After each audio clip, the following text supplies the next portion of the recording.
Hello, everyone, and a warm welcome to today's session, Business for Cybersecurity Leadership. I'm Shilpa Goswami, and I'll be your host for the day. Before we get started, we would like to go over a few house rules.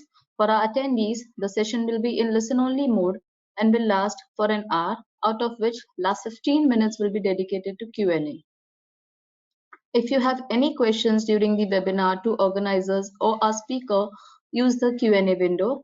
Also, if you face any audio video challenges, please check your internet connections or you may log out and log in again. An important announcement for our audiences. We have initiated CPE credit certificates for our participants, and to qualify for one, attendees are required to attend the entire webinar and then send an email to cybertalks@ecouncil.org, after which our team will issue the CPE certificate. Also, we would like to announce to our audiences about the special handouts. Take the screenshot of running webinar and post in your social media, LinkedIn or Twitter, tagging EC Council and hashtag Cybertalks. Then we will share free handouts to our first 10 audiences. As a commitment to closing the cybersecurity workforce gap by creating multi-domain cyber technicians, EC Council pledges 3.5 million towards CCT education and certification scholarship to certify approximately 10,000 cyber professionals ready to contribute to the industry. If you want to know more, kindly the chat section. Did you know that you can be part of the lucrative cybersecurity industry?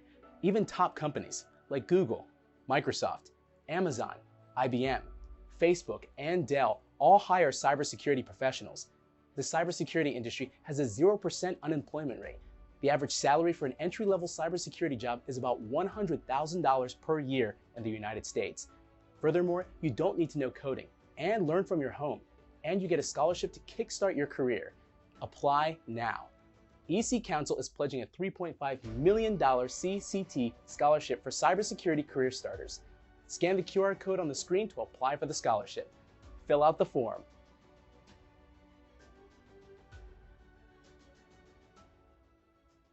If you want to know more, kindly visit our website given in the chat section. Now about our speaker, Karl Mattson. He is the field CISO for Noname Security. He served many years as a CISO in the banking and mortgage industries and had multiple leadership roles in technology strategy, compliance, enterprise, architecture, and national security. Karl will share his career journey encompassing how we brought a non-technical business school education to lead effective, highly technical teams of security professionals. Now, without any further delay, I would hand over the session to you, Karl. Thank you, Shilpa. It's such an honor to be back here today with the EC Council, talking about cybersecurity leadership. And in particular, I know that many of the folks who join the EC Council Cyber Talk series come from a technical background, come from a compliance background, or a general IT background. And I love the subject we're covering today because for me, as a practitioner, I started off early in my career as an analyst. I essentially went to business school and departed security entirely for several years, coming back for the midway point of my career, coming back to the security discipline. Meanwhile, not really being an engineer by trade, and so, but that I think what I found is it prompted me to bring out some skills as a leader and as a practitioner that are non-technical. And so some of the things I've gone through in my career, both successes and failures, really privileged to share some of those concepts and stories with everybody today. So as Shilpa said, I have had the privilege of a CISO role at a financial institution 2 times in my career, and over the course of about 7 years, having a lot of interaction with business executive leadership, and really informed me and how I think about my leadership role, both in the ways that I was able to, and the ways that I wasn't able to influence the organization, the ways I ran my department and the team. So we're going to look at this concept of business first security leadership from a couple different angles today. So the first is I want to introduce a scenario.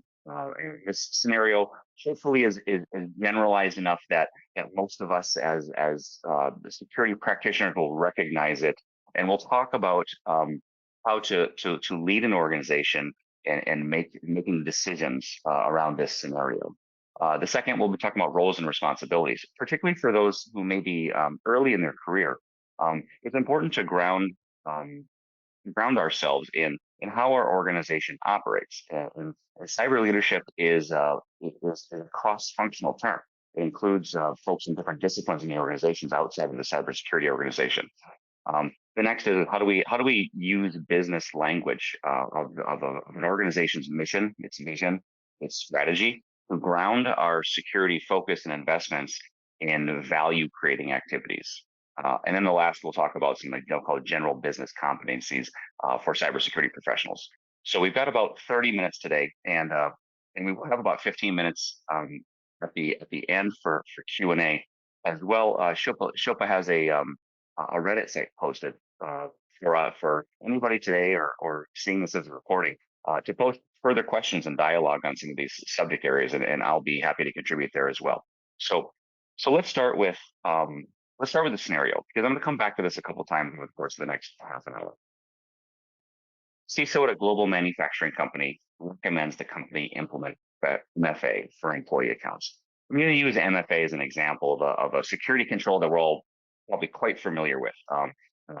Multi-factor authentication certain form factors may have some flaws, but multi-factor authentication is sort of objectively better than single factor authentication in virtually every conceivable context. So in this case, the leadership did not support the recommendation for MFA. They calculated that MFA would be more costly, more likely to be attacked, and it was reviewed and approved by the board. So later, of course, in this scenario, the organization is bit hard by ransomware, compromising this exposure of single-factor authentication, leading to delayed production of parts, sensitive customer data, loss of IP and competitive advantage. Every conceivable negative outcome came about because the organization's reach was extremely costly. So I'll use the scenario to talk about how does a security organization, how do security leaders influence decisions? And so to tease this scenario part, it seems like as a security professional in me, I wonder, MFA. It's pretty obvious at this point in the world that multi-factor authentication is a good idea. Just on its surface, that's a mostly true statement in every context. However, how do I influence here? How do I speak the organization's language? How do I leverage the mechanics of the organization? How do I get to a yes when I'm making the recommendation to implement a new security control? So let's talk about structurally how an organization operates, because it's important to understand how decisions are made in order for us to diagnose what went wrong here, and how do we influence in a language that business stakeholders will accept. So first, all cybersecurity starts at the board level, and it's important for us to think about the board as the board of directors has accountability. And the accountability of the board of directors is delegated the responsibility to management. They empower managers to be responsible for operating the organization. Board level, C-level executives are not commonly cybersecurity experts. Of course, there's recent legislation in the U.S. that requires large U.S. companies to put cybersecurity expertise on the board. Nonetheless, most board members are not experts in cyber risk. However, it's really true in my experience, and I think in most boards of directors, that the executive leadership and board of an organization highly proficient in risk management. Whether that risk management includes, for example, medical device manufacturer. Medical devices require a tradition of quality, patient health assessment. Whether we're manufacturing automobiles or whether we're in technology, we might have things like response times. And what kind of risks are we willing to take to serve our customers? So boards of directors universally have a context for risk in their business. They are excellent risk managers. So what we need to start thinking about is not necessarily how to show how MFA drives revenue, So that is sometimes a very difficult task. But what we can do is we can talk about how a security control manages risk. And that's how we meet our business executives and our board. And then we're using language that they understand and that they're highly proficient in. So let's talk about the CISO. Now, in this scenario, I've got a CISO who made a recommendation to the board. And a CISO wears many hats, of course. There's a fiduciary hat, which is a legal and ethical obligation to act or to disclose um, to stakeholders. There's the management responsibilities of the department. The security expert, which is the person that the team or board reaches out to for understanding the nuances of a security situation. So in this context, I think it's important to also consider that many of us as security professionals, we think of ourselves as experts first, or we're specialists first in our discipline or our trade craft, and that is true. But as we move into leadership roles, we also have to embrace the role that we have as managers, and as accountable fiduciaries. Typically, a chief officer of an organization has a legal responsibility to act quickly and to act in accordance with the interests of their shareholders, of their customers. And so we have to be considering those different roles as a security leader as we move along in our career. But the degree to which we are an expert becomes less and less important over time. So one aspect that I'd like to share here is this concept of defense in depth. Obviously, defense in depth for technologists is fairly straightforward. We protect data, for example, with layers of control from web application firewall to endpoint agents that defend against malware to data loss protection. We believe in defense in depth as technologists. But also, there's a defense in depth in an organization. Organizations oftentimes have designed themselves with cybersecurity responsibilities in three lines of defense. From my background in financial services, that is a very strict interpretation. The literal three lines of defense are implemented in most cases in most financials.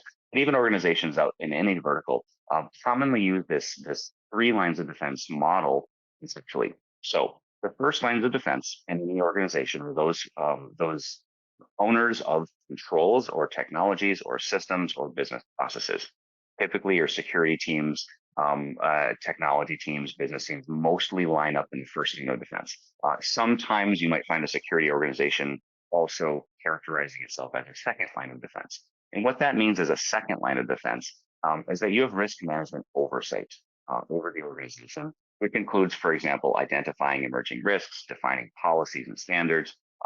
Activities that are risking oftentimes compliance would be considered a second line of defense function. And then the third line of defense. Third line of defense usually would be considered internal or independent audit. So that audit function usually does report independently to the board of directors.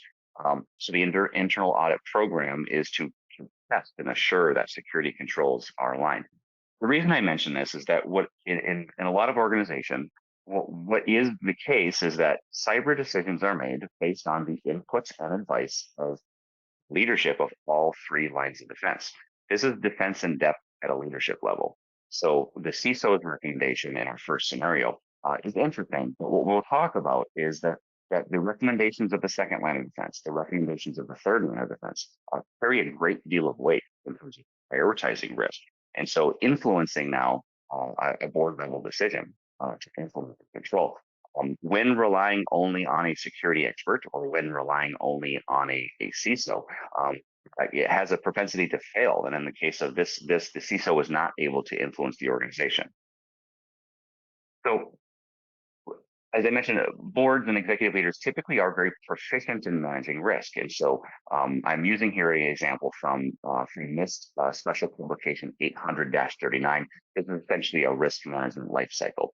What I'm going to just use this real quickly is to characterize that virtually every organization of size has a risk management process. And that process, in this case, the NIST version, the NIST standard, there are different variations of this, but to categorize a system like the email system or the billing system or the manufacturing system, select the controls that are employed in the system. In this case, the selection of the control was a multi-factor authentication. Implement the control. And here, the implementation was not approved. Next is to assess the control. Is it effective? We go back to our third line of defense, and commonly we're going to find that the internal audit program is the assessor of controls or testing of controls. So as we go through this life cycle, it is important to have a reference point for an organization's risk life cycle. It may have multiple stages. It may look different than this. This is an industry standard way of looking at it. But it's important to see this because the risk framework informs us, for example, when and where second and third lines of defense need to be involved in managing a risk. So in this case, let's just focus on internal audit for a moment here and assessing that control. So when we find organizations have made poor decisions, oftentimes it kind of comes down to the way that they've risk rated an issue. So when we communicate now risk to an executive leadership team for decision making, what I'm going to talk about a little bit is called a risk register. And a risk register is it could be visually or field wise slightly different than this, but this is sort of a base example of a risk register. It's a list of the risk exposures. Typically, usually at a board level, you're talking only about the most material risks, so multi-million dollars or significant organization changing events. Lists of findings, findings like we don't have MFA, that is very poor practice. That's the kind of risk register that's sort of destined to fail. But there's a couple of practices here where we create a list and a prioritization of the risks we face as an organization, and we do so using scenarios or loss events. Now, the development of scenarios and the development of sort of quantification is a risk of magnitude. There are entire disciplines of cybersecurity that focus on those areas. So for example, the FAIR Institute and the work of Jack Jones, putting together risk quantification like this. That's a fantastic resource. So please do, if you're interested in quantifying risk, highly recommend that. It's an entire body of knowledge itself. The concept is that what we need to do is we need to characterize our risks as loss events or things that can go wrong. So rather than talking to executive leadership about MFA, what we should be talking about is, for example, the loss of manufacturing capacity. Let's talk about a scenario where the manufacturing plant is down for 7 days. What kind of business impact does that have? Oftentimes we talk about, as security professionals, we talk about controls, we talk about MFA, it's a control. We also talk about ransomware.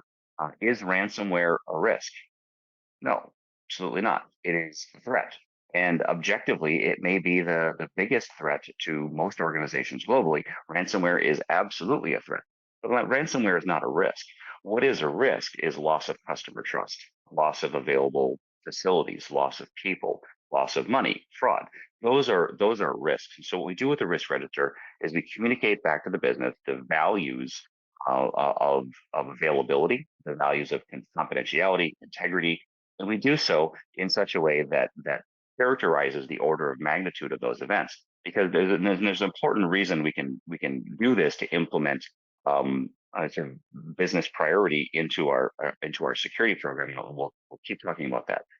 One really important aspect of what we can do with a risk register or risk characterizing risk is to characterize, for example, how big of a risk is the specific control today? Is it within or outside of our risk tolerance?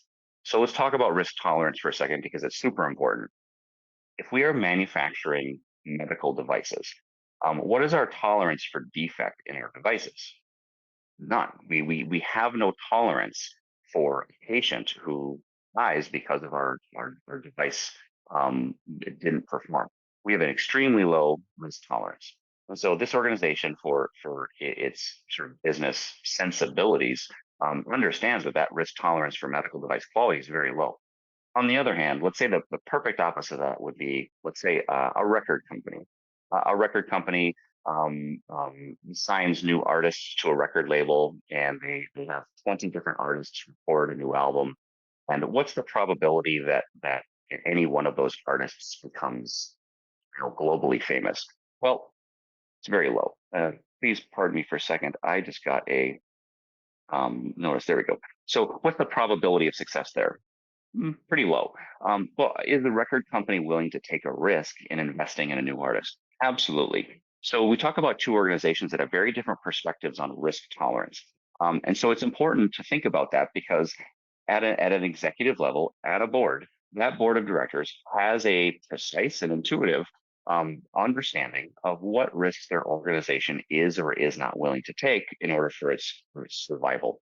And so that what we need to do is we need to take our risk, which is the availability of systems, the risk of loss of customer trust because of customer data loss, and we need to characterize it in terms of, is this within or outside of the tolerance of the organization to accept this risk? So um, can an organization take too little risk? Of course it can. Taking too little risk in many businesses prompts the business not to innovate, or prompts the business not to modernize, prompts the business not to expand. Those are significant risks. There is such thing as too little risk in any organization, just as equal as there is too much risk. So as cybersecurity professionals, we need to dial in to what is the tolerance, where are the sensibilities of our organization, so that we can characterize our cybersecurity decisions in that language. So in order to align the cybersecurity program and decisions to business risk, we want to think about these in sort of three aspects. We leverage the risk management framework, which means leverage the 3 lines of defense. We use stories, we use scenarios to illuminate the context. The scenario is the availability of the manufacturing plant. The MFA control itself is not the scenario. And the third thing is we socialize strategies in advance of the direction. So if I go back to the scenario just briefly, let's talk about things that we could do as a cybersecurity leader to get to a yes. The first thing would be a CISO at a manufacturing company recommends. First things first, if the CISO had also a risk and compliance organization and the internal audit organization all consistently saying, yes, we agree. We've tested this. We understand this is a control deficiency, and there is a chorus of support for implementing MFA. It is unlikely that this board of directors then objects to all 3 lines of defense simultaneously. In particular, I think that one aspect I've learned in my career is that a well-placed and timed audit finding is oftentimes exactly what the organization needs. Should the lack of MFA result in an audit finding? Probably yes. And that enlistment of support, whether it's voluntary or involuntary, can very much move the needle towards the organization making good decisions. The second thing is using the scenarios, talking about risk. In our case here, the risk is the delayed production of parts. It's the loss of competitive advantage. Those are the risks. And so rather than talking about this MFA problem, if one CISO was talking about one control, what we see the ingredients for failure. But when we have 3 lines of defense talking about business loss, that's a recipe for success to get to a yes. And then the last thing, which is sort of an intangible component, and we'll talk a little bit more also about intangible parts later on. An intangible component is to pre-socialize key decisions in advance of a decision. So for example, talking one-on-one with a business leader, talking one-on-one with a CIO, talking one-on-one with an internal audit lead, to discuss that problem set, understand if there are objections, understand those objections in advance if possible. Because our objective here is to get to yes. And so we want to socialize these decisions and these choices or forks in the road. Perhaps if this scenario had been socialized in advance, the way to get to yes might have been to agree to focus on some key priority systems first and then roll out and implement over a period of time. That's the kind of thing that a security leader can do, is to negotiate with stakeholders to get to a yes. So let's go back to aligning vision, mission, and strategy. So the scenario that I posed here was a situation where the control recommendation of MFA, think about that as a point-in-time decision. In a point-in-time decision, let's call it out of cycle. That's one subject to consider. The other way to influence an organization and provide it business-aligned leadership is to make into an annual strategy or an annual budget or an annual plan. And so then we're going to pivot now into that part of decision making. So here we got aligning with business intent. Every organization in the world may not write it down quite the way I have it listed here.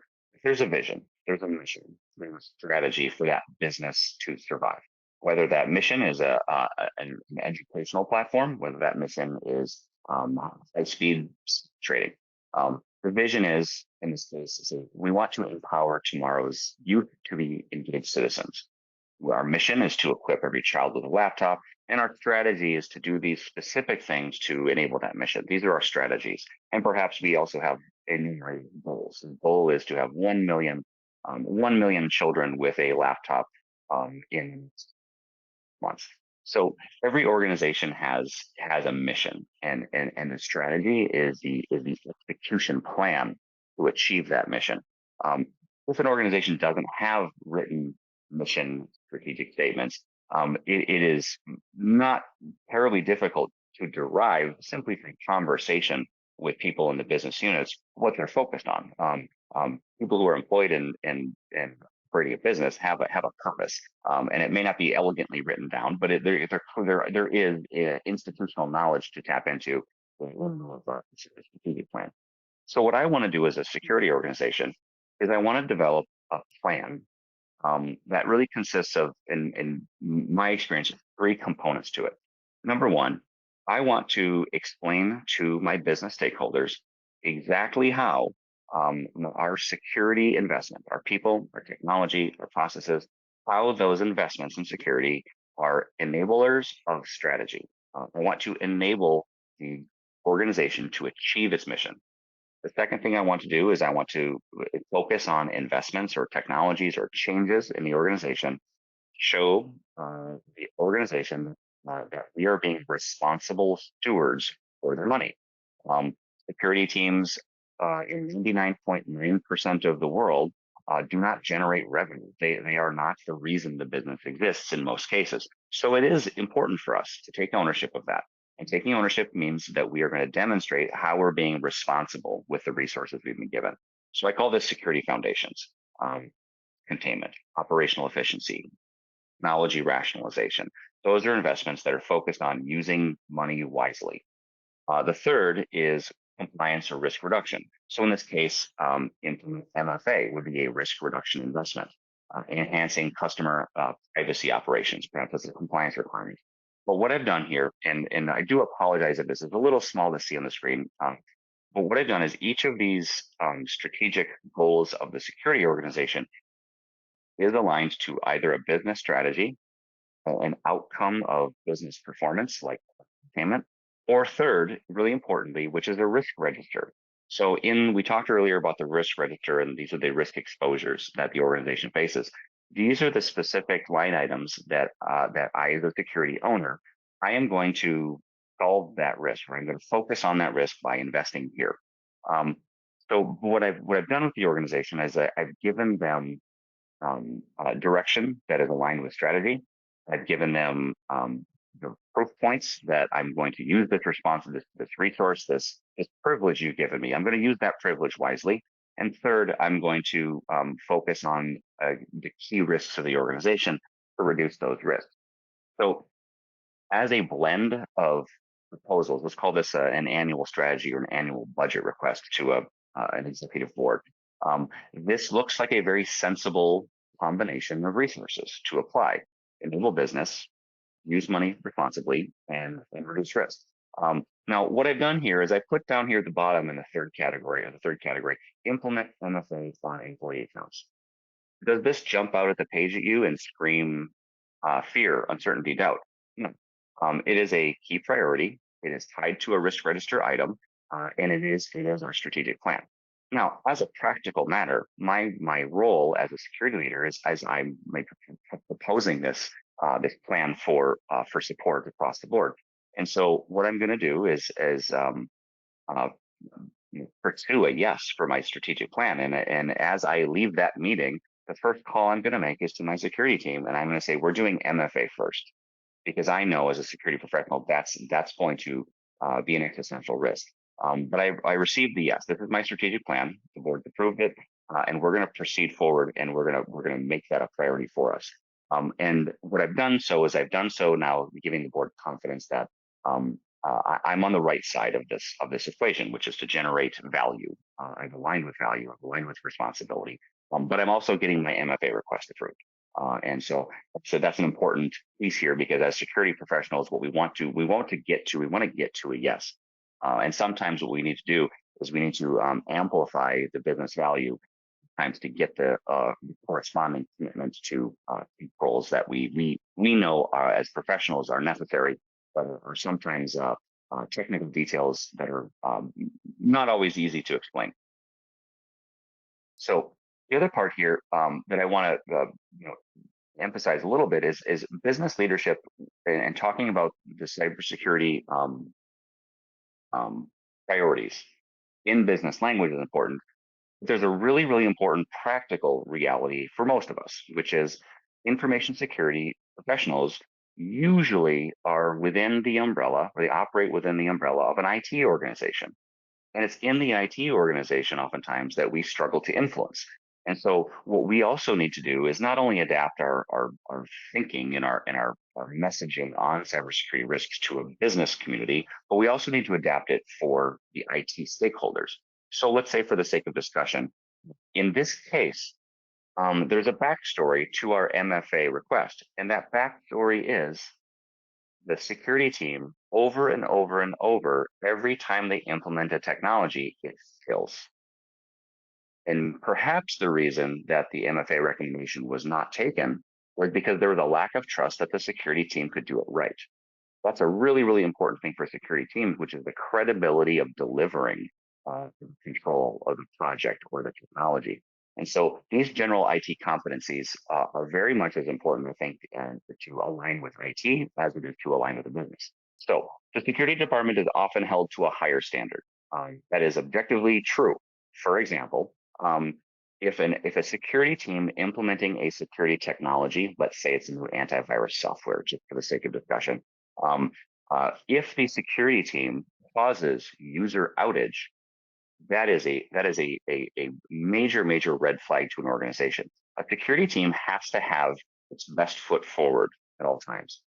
Maintaining a services catalog, yes. Access and identity, security operations, those are services. Maintaining a services catalog, measuring service level. Are customers or employees satisfied with the service they're getting? A new employee onboarding, that's a perfect example of where the security team is a service provider.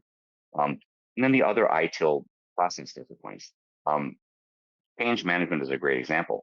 How do we as a security team, when we are implementing change, how do we use the organization problem management, change management, incident management, release management processes to their greatest degree? Have we managed projects according to the organization's project management methodology, or SDLC? Those are really important things, because when we are a security team who wants to influence the implementation of MFA, we have to have our ducks in a row. We have to be organized, and we have to be a credible party in the organization to be trusted to implement something that could be technically complex. So the second thing is the management tasks. So for a security team to implement MFA, developing a sound business case, hiring the right people, and retention and acquisition, budgeting and forecasting. Perhaps there's a backstory on this example too, where previous security projects are wildly over budget, or the security team is always asking for more money during the middle of the year. And when we as security professionals, when we make major errors in budget, we make major errors in talent, it undermines our ability when that day comes where we need that yes. We don't have the well of credibility to draw from. And then the last thing is stakeholder communications. So the peer communications across an organization. That's important, because it is, I think it is true that a security organization sometimes works in a bit of a silo in an organization. Within an IT organization, the security team is sort of separate. Breaking down that separation consciously is difficult, and it's necessary. I can tell you numerous examples where I know I got that wrong as a professional. But that nonetheless means I need to keep committing to it, is to keep my peers inform or have open dialogue with them about priorities. Because when it comes to something like MFA, we will need those peer teams to execute. We will need access and identity. We will need network infrastructure. We will need IT service operations. All of those stakeholders have to be bought in and they have to be on board with the plan in order for that to be successful. Even if I get a yes from the board, I still have to deliver it successfully. So the skills, knowledge required, understanding governance, risk, and compliance, these risk foundations, thinking about 3 lines of defense, thinking about how do we partner with the entities, risk and compliance, partnering with internal audit, so that the organization is making progress towards meaningful risk reduction. Security and IT general controls. Yes, we obsess over those things. We obsess over whether I have a WAF in place, and we obsess over whether there's EDR. We obsess over the amount of SIM logging, and our mastery as our tradecraft requires us to be specialists in those controls. But we also have to remember that the control is not why the business is alive. The control is a mechanism so that the business achieves the objective of satisfying its customers or performing its mission. Security program management, in various ways, talking about the competency of a security leader to manage an organization, essentially so that the organization achieves its objectives. The security team needs to accomplish its goals. Legal and ethical considerations, strategic planning, we talked a little bit about that. Finance, I'm not a finance person by background, but I did go to business school, and it made me effective enough as a leader to understand how to keep a security program on budget.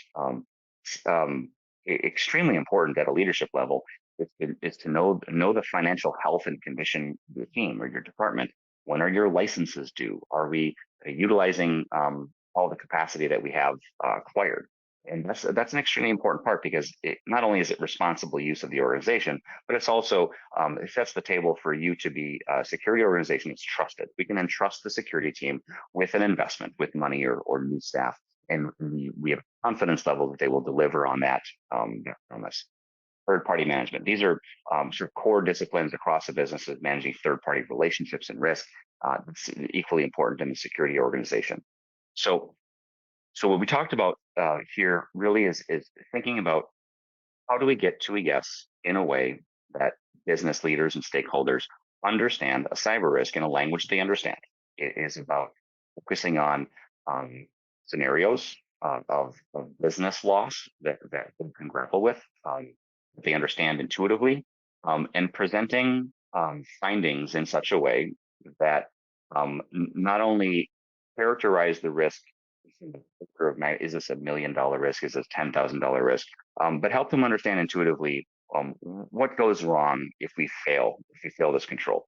We also talked about then enlisting other stakeholders, both our peers in compliance teams and the audit teams, socializing those stories in advance, and because getting to control, that's our mission, right? We're mandated professionally to get to a state where our organization is protected adequately.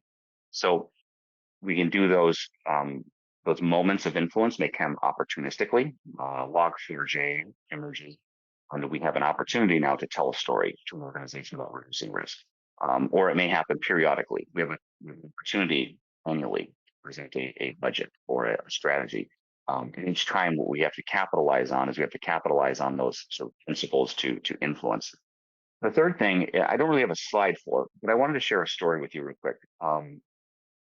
And this is part of my only homework assignment, because you can certainly go review the NACD to talk about cyber risk at a board level, CARE Institute, Sunil Yu's cyber defense matrix. It's fantastic resources for thinking about how we look at cyber risk in a broad sense.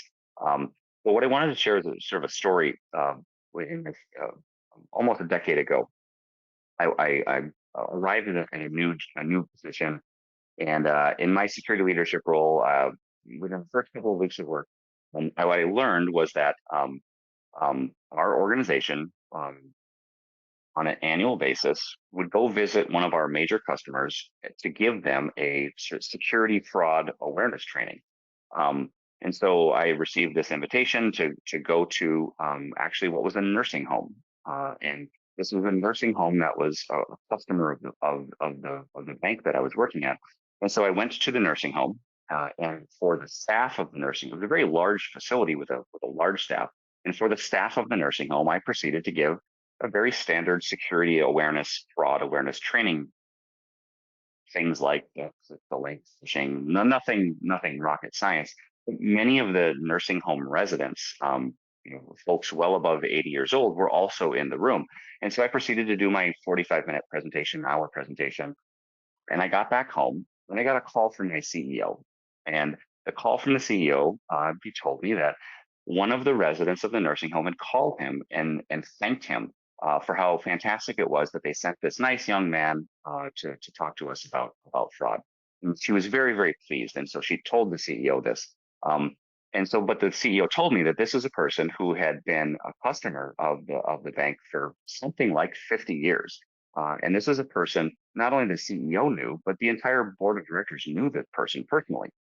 This is a cherished customer who had called, and she was just a person in the audience that day. So my first board meeting, I arrived, and before I talked at all about cybersecurity, the CEO then proceeded to tell all of the members of the board that this woman had called him and thanked him for, having this nice young man come to a security briefing. The CEO told this story to the members of the board. And what that did is it set, by really no fault of my own, it set a precedent where the members of the board saw me as an asset to the organization. I was an asset in creating a layer of trust with a very valued customer. And that sort of trust sets the table in so many ways, because we can get right a risk register, we can get right a project plan and strategic planning. But it is absolutely true that business leaders, C-level executives are still human beings. And it is important for us to think about as security professionals, what can we do to be seen as an asset to our organization and its mission. And so I took that lesson with me the last decade, which is to pursue ways that I can be an asset to my organization in the way it relates to its customers. Really independent of the security department, I also have an obligation to be an asset to the organization. And so, the only homework that I would suggest for anybody who's joining today is to first think about that, which is to first think about how can I, as a security professional, demonstrate that me or yourself, I'm an asset to this company. It's important that there's a credibility and a trust there that the security team is not just a department of no, there's empty money that money goes into, but having a great security team is a huge asset to an organization. It helps create trust. It generates progress on strategy. So I think that's a really important thing to think about as security professionals, because mechanically we can do things right. We still have to have trust from these leaders. And so all of us can find that thing, that example that we can focus on. In almost every organization, there is a way to demonstrate trust in such a way that business folks will value and will see that. So I leave that today. Thank you so much. Of course, the resources for EC Council, part of its CISO certification, are numerous. I'm thrilled to have the opportunity to talk today. And so with that, I'm going to actually turn it over to Shilpa, and we'll go into a Q&A part.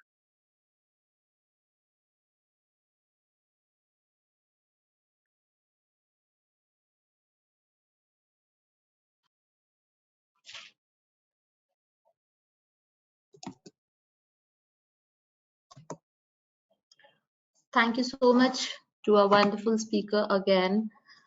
It was really a very insightful and informative session. We found the webinar very engaging and hope it was valuable for you as well, Karl.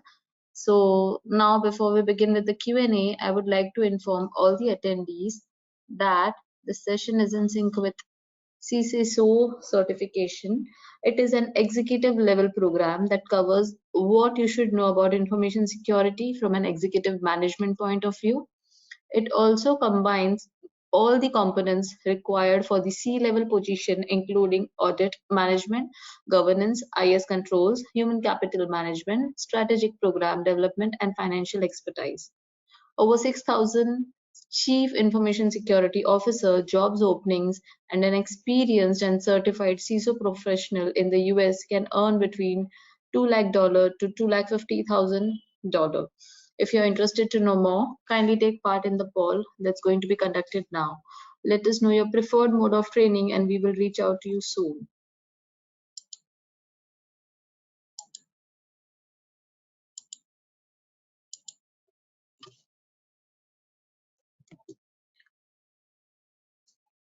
So, before we dive into our Q&A session, I would like to mention to all our audiences that if there are any questions we are unable to address here, or if you have additional queries, we have provided a link in the chat section. Please feel free to join our Reddit channel and use the hashtag Q&A or hashtag Cybertalks to post your question. Our esteemed speaker, Karl, will be there to provide answers for your questions. You can find the link in the chat section.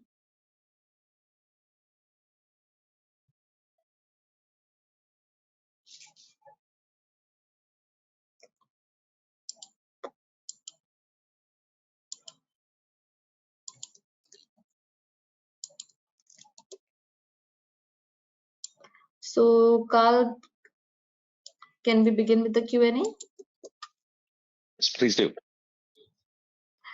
Okay. So, our first question for you is,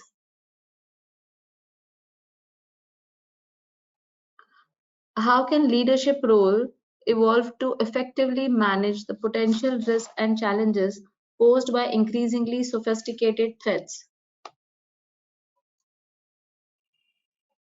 Great question. I think in organizations that have three lines of defense model, um, the what a lot of practitioners maybe don't understand is that the obligations or the mandate to identify emerging risk usually falls on the risk and compliance team. Now the actual like technical knowledge may exist in a threat intelligence or a vulnerability management team or security operations who see risks coming. But that's when I want to go back to this concept of the security team voicing a new sophisticated risk or a new sophisticated PTP that's sort of out there in the wild. Security teams highlighting those sort of in a vacuum is sort of rarely effective. You have to be an unusually trusted security professional to influence an organization quickly when there's something novel, something new is emerging, AI risk, for example. So it is important to look at in an organization. Okay, as a security professional, I see this new sophisticated thing happening. I need to enlist my peers. I need to enlist other stakeholders because if this is a challenge of consequence, I need partners and I need to not do this alone. So I may have a perspective on the threat. I may have a perspective on our technology exposure. Important. But what I also need to do is to enlist other, whether it's the CIO, CTO, the chief risk officer, the chief compliance officer, the internal audit team. I need to enlist those stakeholders into helping me validate and provide an action plan. A great example is Log4j. In virtually every organization in the world, there was a moment when the Log4j sort of discovery, the news, or it hit your email box. But in order to explain that, took a lot of people because what is Log4j? It's an open source software vulnerability. Okay, well, in order to even understand how do I act upon this massive exposure, to understand my inventory, I have to work with IT. I have to connect it to business systems. I have to enlist those business systems owners into understanding this risk so we can patch accordingly. It's complicated, and so that's what I thematically would suggest is when you have an understanding or a belief that there's a sophisticated new thing out there, don't go it alone. Going it alone is unlikely to be a recipe for success. Thank you so much, Karl, for answering that question. Our next question is, how could dark AI impact the evolution of ransomware and what challenges might this pose for cybersecurity?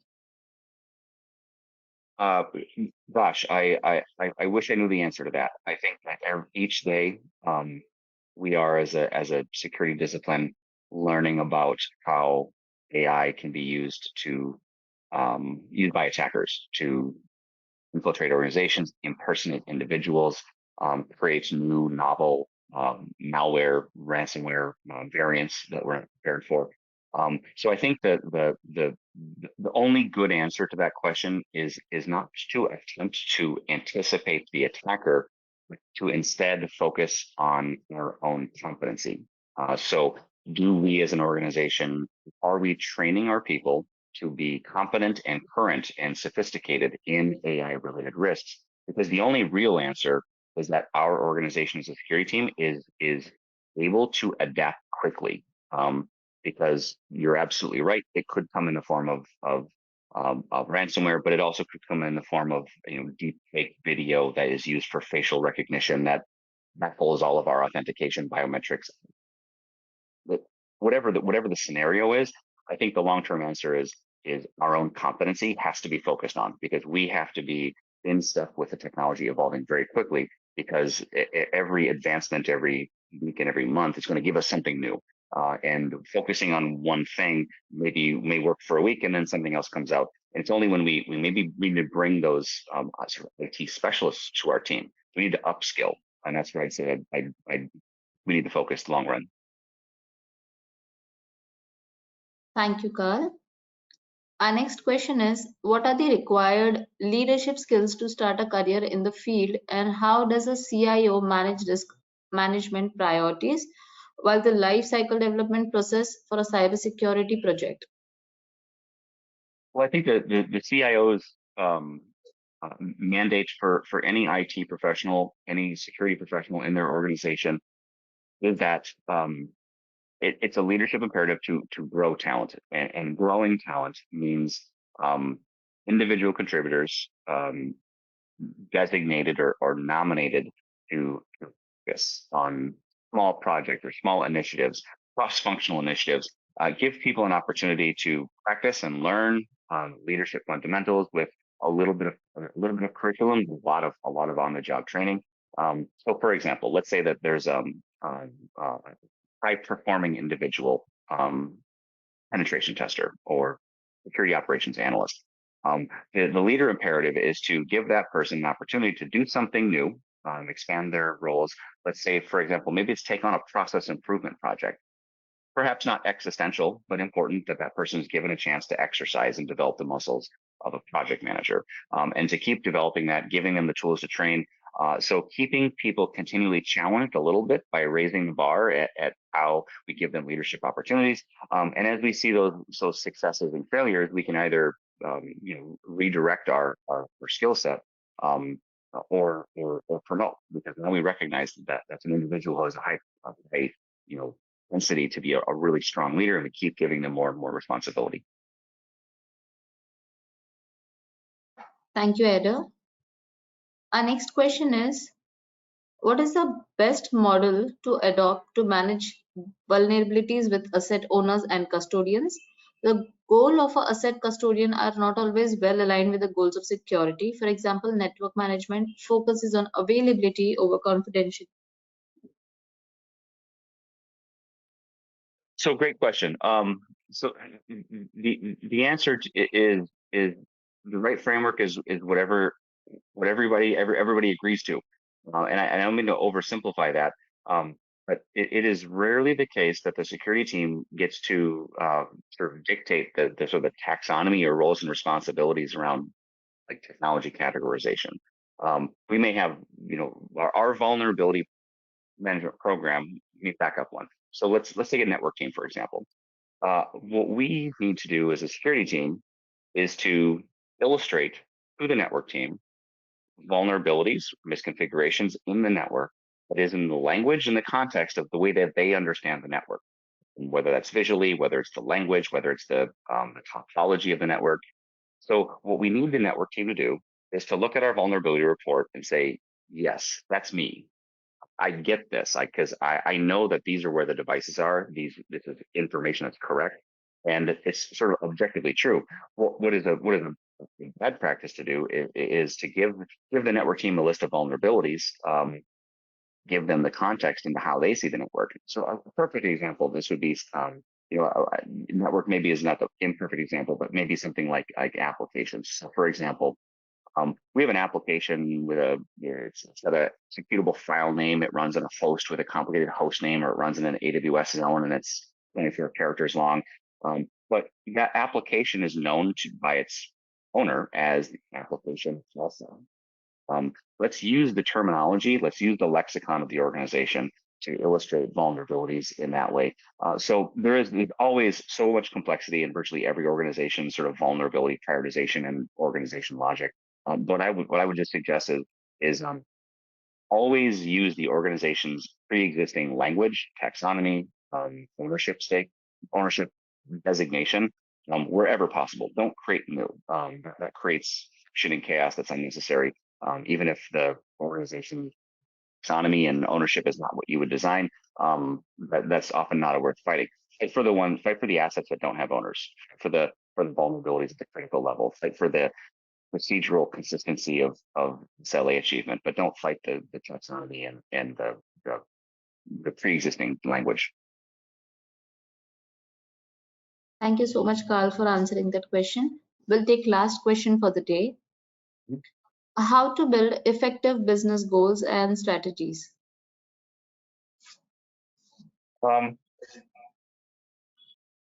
There's a couple of, there's modules at EC Council on sort of security strategic planning, and I think that's where I would, I'd start, because I would say there's not a one size fits all for that. But in the communities of EC Council, both in their educational content, but also in the community itself, I think you'll see a number of examples. And so I'm not sure that I could suggest it's a methodology that I would recommend. What I would say over my career, what I've essentially done is I've just modeled my strategy, or I've modeled my plans for people who've gone before me, and seen how maybe I've taken that template, or I've taken that concept, and I've just created it a little bit for context. And that's where, the security community, just like in, whether it's, the vulnerability and pen testing communities around the world, there's just as much community engagement and leadership. There's engagement on strategic planning, because there really isn't a body of knowledge exactly on the question, but it really is a community effort. And so I guess I mostly credit, for me, the adoption of principles or templates that I've gained in the communities that I've engaged with, and peers who have fought those battles before me. And I learned those lessons, and I to contribute back as much as I can, that same concept, to pass that along.